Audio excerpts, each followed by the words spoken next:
ओम शांति। आज हम रामायण के विषय में कुछ चर्चा करेंगे और आपके जीवन में बहुत बड़ा परिवर्तन आएगा इससे, ये मेरा वादा है।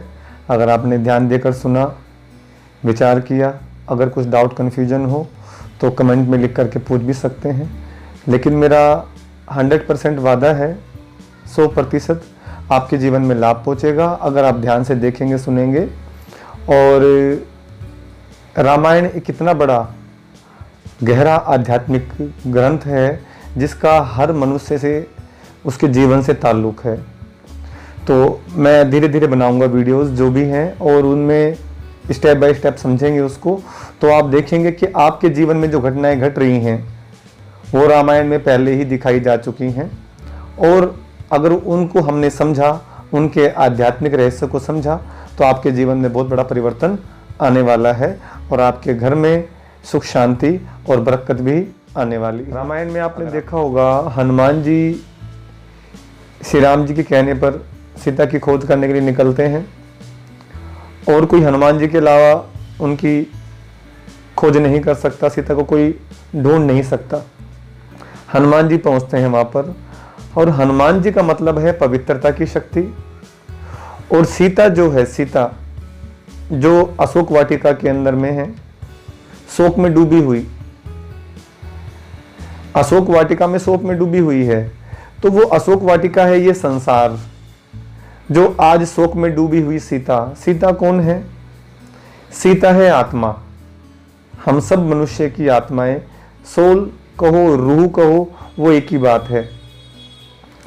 जैसे गुरु नानक देव जी ने कहा, इस जग में पुरख एकू है और सगली नारी सबाई। संसार में पुरुष परमात्मा एक ही है और संसार में सारी जो जितने भी मनुष्य आत्माएं हैं सब नारी हैं, चाहे वो नर के चोले में है चाहे वो नारी के चोले में, और वही चीज दिखाई गई है। तो जो पंचवटी है, पंचवटी अर्थात 5 तत्वों का शरीर, सीता का हरण रावण ने किया।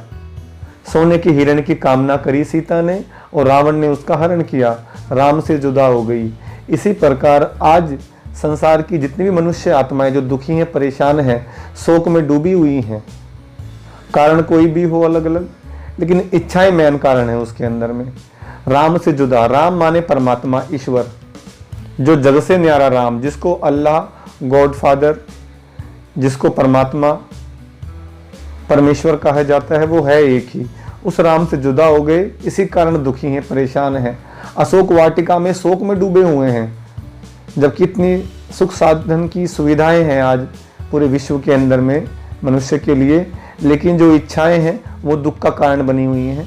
हनुमान है जो सहयोगी बनते हैं राम से मिलवाने में। अब वो समझिए किस तरीके से बनते हैं। हनुमान जी जब लंका के अंदर पहुंचते हैं सूक्ष्म रूप रख करके और वो सीता से मिलते हैं और सीता जी शोक में डूबी हुई, दुखी, परेशान। जैसे ही हनुमान जी मिलते हैं उनको अंगूठी देते हैं। अंगूठी का भी बहुत गहरा राज है जो सुन करके आपको बड़ा ही अचंभा लगेगा।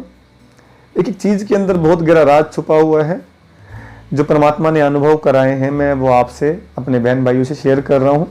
कुछ त्रुटि, कुछ कमी हो तो मुझे जरूर कमेंट में लिखें आप। तो वो अंगूठी का मतलब ही समझिए, खाली सीता को अंगूठी नहीं दी, वो जिन्होंने भी परमात्मा के दर्शन किए, ये परमात्मा की अनुभूति करी है, यह सत्य का अनुभव किया, चाहे उसमें महात्मा बुद्ध हैं या महावीर स्वामी हैं या बड़े बड़े और भी गुरु हुए हैं, संत हुए हैं, उसके अंदर में हनुमान का बहुत बड़ा रोल रहा है। हनुमान ने सबको अंगूठी दी है। वो कैसे अंगूठी दी है ये जानेंगे। अंगूठी का अर्थ है अंग, अंग माने है ये शरीर, उठ माने उठना, अंग उठ, ई माने ईश्वर। अंग से डिटैच होकर, बॉडी से डिटैच होकर के ईश्वर की स्मृति में टिकना, ईश्वर की याद में टिकना, वो वास्तव में सच्ची अंगूठी दी। राम की याद दिलाई सीता को हनुमान जी ने। इसी प्रकार हनुमान माने पवित्रता, ब्रह्मचर्य की शक्ति। जो जो भी संसार के अंदर में, चाहे वो किसी भी जाति, किसी भी धर्म से हो, ये सब बातें मनुष्य के लिए हैं, इंसान के लिए है कि जिन्होंने भी पवित्रता का पालन किया, ब्रह्मचर्य का पालन किया वो परमात्मा से संपर्क कर पाया है, परमात्मा की अनुभूति कर पाया है, सत्य का अनुभव कर पाया है, वो सच्ची शांति का अनुभव कर पाया है। जिस प्रकार सीता को अंगूठी मिली, राम की याद दिलाई, हनुमान ने कुछ उनको याद दिलाया, कुछ घटना याद दिलाई, तो सीता को यकीन हो गया और उन्होंने मान लिया। इसी प्रकार जब हम परमात्मा की वाणी सुनते हैं, सत्संग करते हैं, और सत्संग का मतलब ही है सत्य का संग, सत्य माने परमात्मा, उसका संग कर लेते हैं, पवित्रता उसमें हेल्प करती है। पवित्रता माने ब्रह्मचर्य की शक्ति, पवित्रता मन की, वचन की, कर्म की। और जैसे जैसे हमारे कर्म पवित्र होते हैं, शुद्ध होते हैं, हमारी सोच शुद्ध होती है, वैसे वैसे परमात्मा से समीपता हमारी बढ़ती है। और हम अशोक वाटिका में भी जो दुखी हो गए हैं, अशोक वाटिका सुख के लिए थी, ये संसार अशोक वाटिका परमात्मा ने हमारे लिए ही बनाया था, लेकिन आज दुख में जो हैं वो खाली जो कारण है वो अज्ञानता मेन कारण है। और ईश्वर से जो दूरी बना ली है हमने, आज खाली फॉर्मेलिटी करके मंदिर के अंदर में फटाफट निकल लेते हैं, ड्यूटी के लिए, ऑफिस के लिए, और भी सारे कामों में लग जाते हैं, राम को भूल के काम काज में चले हैं। तो इसलिए आज हमें राम काज करना होगा, काज करें, कार्य करें, लेकिन राम को साथ में, परमात्मा को साथ में लेके कार्य करें। तब आप देखिए, तो जिन्होंने भी, हनुमान ने सबको अंगूठी दी है, इस बात पे तो आपको यकीन हो गया होगा, जिन्होंने भी पवित्रता को धारण किया जीवन में, उनको राम मिले हैं, उनको सत्य का अनुभव हुआ है, उन्हें ज्ञान प्राप्ति हुई है। तो अंगूठी का भी मीनिंग मालूम पड़ा होगा आपको। अब आगे देखिए, आगे चलते हैं। हनुमान जी जब पहुंचते हैं लंका के अंदर में, वहां पर इंद्रजीत, मेघनाथ उनको बंदी बनाते हैं। हनुमान जी को बंदी बनाना किसी की ताकत नहीं, किसी के बस में नहीं, तो हनुमान जी को बंदी बना ले। हनुमान जी खुद ही बंदी बनते हैं।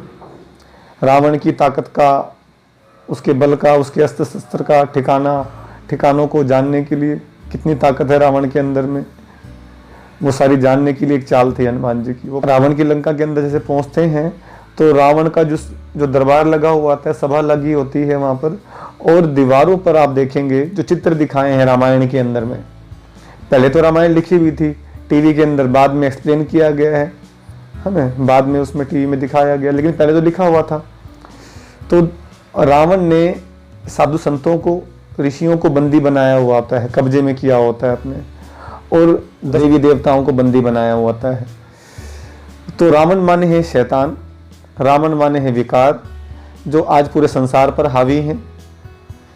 रामायण की तो बात है, लेकिन बहुत सालों पहले रामायण लिख दी गई है, और आज भी वही घटनाएं घट रही हैं, बस वो देखने की और समझने की जरूरत है, उसका लाभ लेने की जरूरत है आज हमारे को। तो ये दृश्य खाली हनुमान जी देखते हैं, और वो साधु संत देवता ही देख रहे हैं, ना रावण देख पा रहे हैं, ना रावण की सभा दरबार में देख पा रहे हैं। हनुमान जी को देखकर साधु संत और देवता नमन करते हैं, उनकी आंखों में आंसू आ जाते हैं, और बड़ी उम्मीद की निगाहों से देखते हैं कि हनुमान जी हमें आज़ाद कराएंगे, राम के दूत हमें आज़ाद कराएंगे। राम का दूत आ गया है तो राम भी जरूर आएंगे और हमें आज़ाद कराएंगे। तो हनुमान जी उनको नमन करते हैं, और वो हनुमान जी को नमन करते हैं। फिर उसके बाद में वार्तालाप रावण की और हनुमान की चलती है आपस में। अब जो रावण हनुमान जी की जो पूंछ दिखाई है, इसके अंदर भी बहुत गहरा राज है। हनुमान माने पवित्रता। इस संसार के अंदर में जो भी राम का दूत बनता है, राम का सेवक बनता है, राम काज में लग जाता है, उसकी संसार में पूंछ हो जाती है, उसको पूंछ हो जाएगी। वैसे दिखने वाली पूंछ नहीं, वानर वाली पूंछ नहीं आएगी आपकी। पूंछ माने पूछना, लोग आपका रिस्पेक्ट करेंगे, आदर करेंगे, सम्मान करेंगे जब आप धर्म कर्म के मार्ग पर चलते हैं, समाज सेवा करते हैं, खाली अपने लिए नहीं, संसार के लिए सोचते हैं। जब आप राम काज में लग जाते हैं, उस ईश्वर, उस खुदा, उस अल्लाह की राह पर चल पड़ते हैं, और संसार के अंदर में उस परमात्मा का संदेश देना, दीन दुखियों की सेवा करना, जब इस कार्य में लगते हैं तो संसार में आपकी पूंछ माने रिगार्ड, रिस्पेक्ट, दुनिया पूछेगी आपको। और जो आपकी पूंछ में आग लगाता है, जैसे हनुमान जी की पूंछ में आग लगाई, तो अपनी ही लंका जलवा ली उन्होंने, अपनी ही लंका को विनाश करवाया। इसी प्रकार जो राम के दूत का बुरा चाहता है, राम के सेवक का बुरा चाहता है, जो धर्म के मार्ग पर चला हुआ है, समाज की सेवा कर रहा है, वो अपना ही बुरा कर लेता है। ये प्रकृति का विधि का विधान है ये। इसलिए हमेशा राम के सेवक बन करके, ईश्वर के सेवक बन करके संसार की सेवा में लग जाइए और अपना और अपने परिवार का और इस संसार का भला कीजिए। सबसे बड़ी सेवा यही है। तो यही दिखाया गया। और अगर आपको ये जानकारी अच्छी लगी कि रावण की लंका वास्तव में संसारी बना हुआ है इस समय, और सीता कोई और नहीं आत्मा है, इसलिए सीता को वेदेही बोलते हैं। वेदेही, देह माने शरीर, देही माने आत्मा। आत्मा जो यहाँ पर हम टीका या बिंदी लगाते हैं, ये उसी बात का सूचक है। राम माने परमात्मा। रामायण का मतलब है राम आयन। उस राम का आयन हमारे जीवन में हो जाए, उसके लिए हमें हनुमान की शक्ति को अपनी जगा कर रखना होगा, अपनी पवित्रता को बनाए रखना होगा। उतना उतना आप राम के समीप पहुंचेंगे और इस रावण की लंका में आग लगेगी ही लगेगी। और जो आपके भीतर में रावण राज्य हो गया है, चेक करेंगे कितनी बुराइयां अंदर में घुसी हुई हैं, तो उसके अंदर में ईश्वर की सच्ची याद और पवित्रता की शक्ति ही आपको मदद करेगी इस रावण राज्य से आज़ाद कराने में, आत्मा को इस दुख से आज़ाद कराने में। दुख तो बहुत सारे हैं, इन सभी दुखों से आज़ाद कराने में परमात्मा की याद की शक्ति, सच्चे ज्ञान की जरूरत है और पवित्रता की जरूरत है। अगर आप प्रॉपर एकदम से सारी बातें नहीं समझ में आती है, लेकिन धीरे धीरे धीरे जैसे जैसे स्टेप बाय स्टेप आप समझते हैं, थोड़ा टाइम अपना धार्मिकता में समय बिताइए आप अपना, तो जितना जितना समय बिताएंगे उतना उतना आपके अंदर में पॉजिटिव एनर्जी आती जाएगी और एक उमंग, उत्साह, एक खुशी आपके जीवन में प्रवेश कर जाएगी।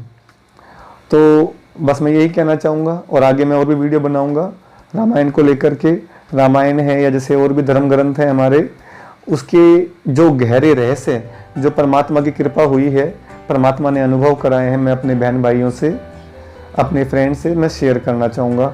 अगर आपको वीडियो अच्छी लगे तो इसको लाइक कीजिए, शेयर कीजिए, सब्सक्राइब कीजिए, ताकि आगे और भी भाई बहनों को ये ज्ञान मिले।